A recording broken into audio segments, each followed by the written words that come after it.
অভিনেতা টিনু আনন্দ আমাকে বলেছিল যে যদি কোনো পরিবারের ছেলে গুপি গায়েন বাঘা বায়েন হীরক রাজার দেশে না দেখে থাকে ছেলে মেয়ে, তার দায়িত্বটা তার বাবা মাকে নিতে হবে। আমি একটা বই এরকম পড়েছিলাম সুকুমার সেনের, যে মহিলাদের মুখের কথা বা মুখের ভাষা, যদি ইংরেজিতে পড়া সেটা আর কি।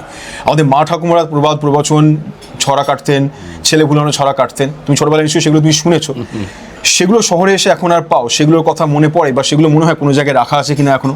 শহর, সৌমিত্রবাবু খরাজ মুখোপাধ্যায়কে বলেছিলেন, সৌমিত্র চট্টোপাধ্যায়, শহরের লোক 75টা শব্দ ঘুরিয়ে ফিরিয়ে বলে।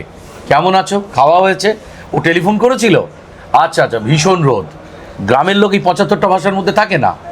আমি একটু বাদে আমার দেশের বাড়িতে চলে যাব, যেই চলে যাব আমি যখনই 9টার মধ্যে গিয়ে পৌঁছবো না, আমার বন্ধুরা বলবে মাঝরাতে আসার তো দরকার কী ছিল।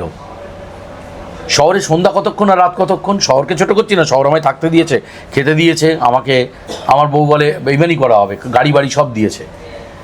এই যে গ্রামে কাল সকালে গিয়ে উঠেই মানে দোল খেলাটা শুরু করব, ওরা সঙ্গে সঙ্গেই বলবে দাঁড়া, ওই রোদটা একটু পশ্চিমে ঢলুক, তারপরে এনে চান করতে যাব। কথাগুলো বেড়ে যাবে। খরাজদা শুনেছিল, সৌমিত্রবাবু বলেছিল যে মাঝি, আমরা কি বলি চল একটু নৌকো চড়ে আসি। মাঝি নৌকো চড়েছে, তাতে বলছে চল মাঝগঙ্গা একটু চৈতের দোল দিয়ে আসি। আচ্ছা, আমরা কেন বলছি না, কেন কেন ভাবছি না, কেন চিৎকার করে বলতে হচ্ছে যে আমার বাংলা ভাষা, আমার বাংলা ভাষা? অন্য কাউকে বলার দরকার নেই।